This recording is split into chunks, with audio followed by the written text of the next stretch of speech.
Hello, everyone. Welcome to our session today. I'm excited to introduce our topic, Unit 4, Listen and Discuss, TV Around the World. In this presentation, we'll explore how television varies across different countries, what kind of programs are popular, and how TV influences cultures worldwide. We'll cover some interesting examples and have a few discussions along the way. Let's get started. Today, we're going to look at our lesson objectives. First, you'll be able to list TV programs that you like or dislike. This will help you express your preferences clearly. Next, we'll work on identifying the different types of TV programs so you can categorize them effectively. Then, you'll practice completing sentences using new vocabulary related to TV shows. Finally, you'll match various TV programs with their descriptions, which will strengthen your understanding of different genres. These objectives are all connected to helping you talk about TV programs more confidently and accurately. By the end of this lesson, you'll have a better grasp of how to describe and discuss what you watch. Let's start with a quick warm-up to get us thinking about TV programs. I want you to consider what kinds of shows you enjoy watching and which ones you might dislike. This will help us explore our personal preferences and understand how they influence our viewing habits. Think about the genres, the topics, or even the styles of programs that catch your interest or turn you away. As we go through this, keep in mind that our preferences can tell us a lot about our tastes, lifestyles, and even our values. So, take a moment to reflect on what kind of TV programs you like and dislike, and we'll use that as a foundation for our discussion today. All right, let's take a closer look at this slide. Here, we see a sequence of numbers from 6 down to 1, which might seem a bit abstract at first. Then we have the phrase 6 programs and a question asking, how many TV shows are there? Followed by the statement, these are TV shows. And finally, what are these? What I want to emphasize is that this slide is helping us understand the relationship between programs and TV shows. The numbers could represent different categories or levels, but the key point is that we're focusing on TV shows as a specific type of program. When we ask, how many TV shows are there? It's about understanding the quantity and variety of content available. The phrase, these are TV shows, is confirming that the examples or items we're looking at are indeed TV shows. And asking, what are these? Encourages us to think about the nature of these shows. What makes something a TV show? And how do we categorize different types? Overall, this slide is setting the stage for discussing the different kinds of programs we see on TV, highlighting the importance of recognizing and categorizing these shows properly. It's all about understanding the content landscape and how these programs fit into the broader media environment. Let's take a closer look at some popular TV programs and what makes them unique.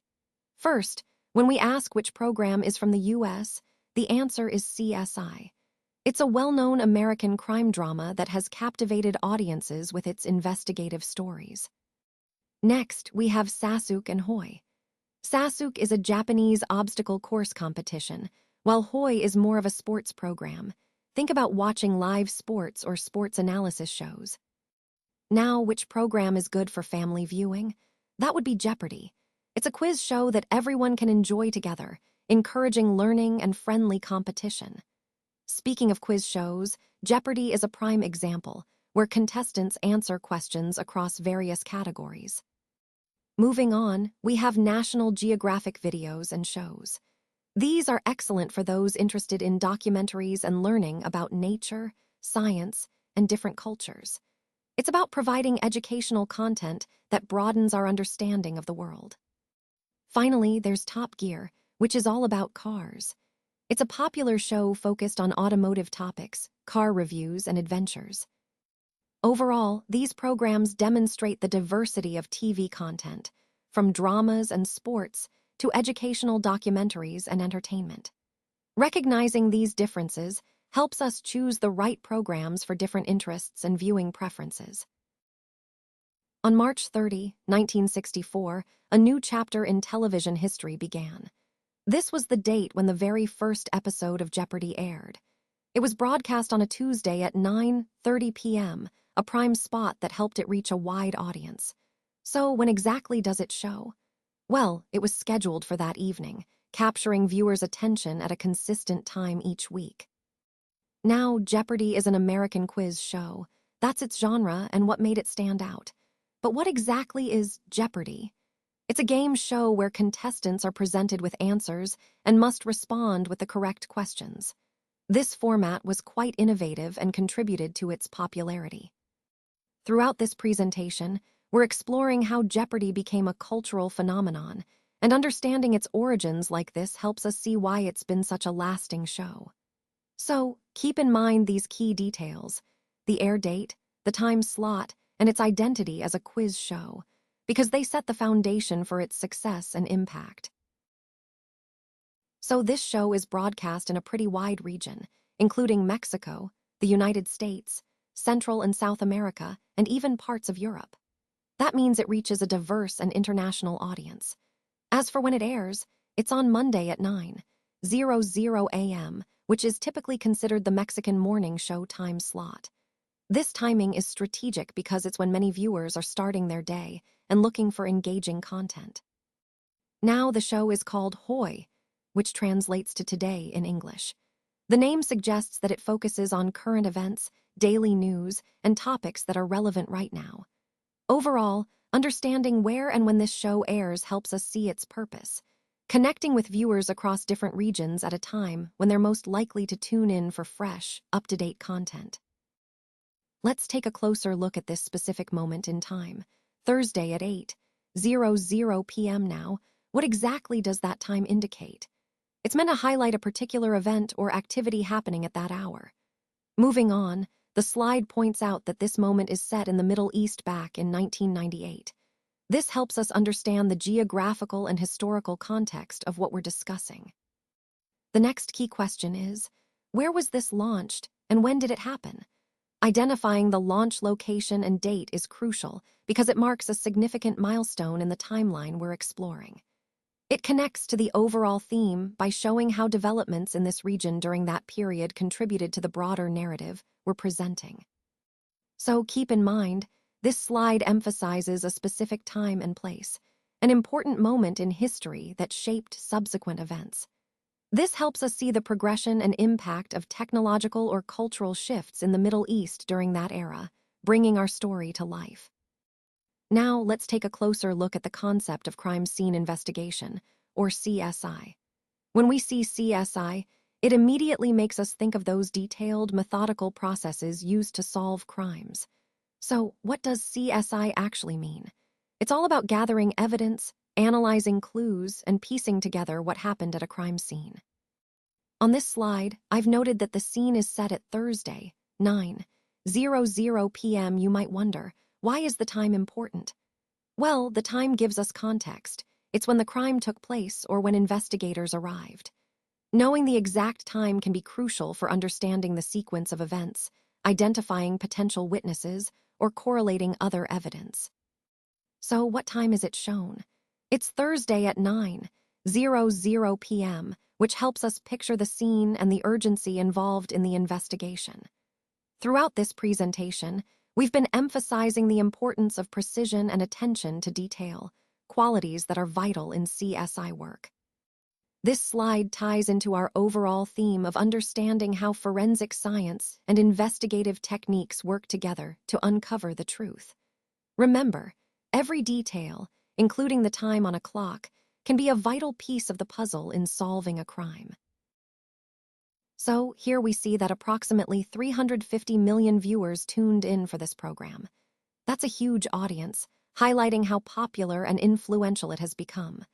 We're talking about the year 2002, which marks a key point in its history. That's when it was officially relaunched, giving it a fresh start and renewed energy to attract even more viewers.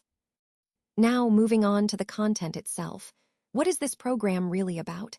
It centers around cars, but not just any cars. It's about the latest models, innovations in automotive technology, and the culture surrounding cars. Understanding its audience size and relaunch date helps us see how the program has grown and adapted over the years, maintaining its relevance in a competitive media landscape. This ties into our overall theme of how media and entertainment evolve to capture the imagination of millions worldwide. So let's talk about Ninja Warrior. You might wonder, what kind of sport is it? Well, it's a unique blend of obstacle course racing and physical challenge that tests strength, agility, and endurance. It's really about pushing limits and overcoming tough obstacles, which makes it incredibly exciting to watch and follow. Now, in terms of how often it's available to viewers, the show airs twice a year. This semi-annual schedule builds anticipation and makes each season feel like a special event. As for how many times it actually airs, it's typically broadcast twice within that year, giving fans multiple opportunities to tune in and see the latest competitors' take on the course. Connecting this to the overall theme, Ninja Warrior not only showcases athleticism, but also embodies perseverance and resilience, qualities that resonate with many people. It's a perfect example of how sports can inspire us to challenge ourselves and never give up. Let's take a closer look at some keywords that really encapsulate the essence of our topic. When I say version, I'm referring to the different iterations or updates that shape how we experience and understand the subject. Moving on to puzzling, this highlights those moments of complexity or mystery that challenge us to think deeper. Contestants reminds us of the people involved, whether it's a literal competition or the various players contributing to the story. Then we have inspiring, which points to the motivation and positive influence that emerge from these narratives or innovations. Prosperous emphasizes growth, success, and the potential for positive outcomes when we navigate these elements effectively. The word plot ties everything together by suggesting a storyline or strategic plan behind these developments. Air brings to mind communication, dissemination, or the way information is shared across different platforms. Broadcast reinforces this idea, highlighting the importance of reaching audiences widely and the power of media in shaping perceptions. Altogether, these words connect to demonstrate how stories, innovations, and communication channels interact to create a compelling, dynamic landscape. They remind us that understanding these elements helps us better grasp the overall theme of progress and engagement in our field. Let's take a quick look at some of the most popular shows across different genres. Starting from the top, we have Top Gear, which is well known for its automotive reviews and entertainment. Moving down, Hoi is a daily news program that keeps viewers updated on current events. Next, Sasuke, also known as Ninja Warrior, challenges contestants' physical abilities in a tough obstacle course. Then there's National Geographic shows and documentaries, which are fantastic for exploring nature, science, and different cultures around the world. Coming further down, Jeopardy is a classic quiz show that tests general knowledge and quick thinking. And finally, CSI, which revolutionized crime investigation shows with its focus on forensic science and detailed storytelling. These shows highlight the diversity of content that captures audiences' attention and reflects different interests and preferences. They also demonstrate how effective storytelling and engaging formats are essential in connecting with viewers, which ties back to the overall theme of understanding audience engagement. All right, for your homework, please turn to your workbook and go to page 255. There, you'll find exercise A. This exercise is designed to reinforce the concepts we've covered today. I encourage you to take your time and think through each question carefully. Remember, the goal is to deepen your understanding and make these ideas stick. Completing this exercise will help you see how the key points we've discussed fit into real-world applications.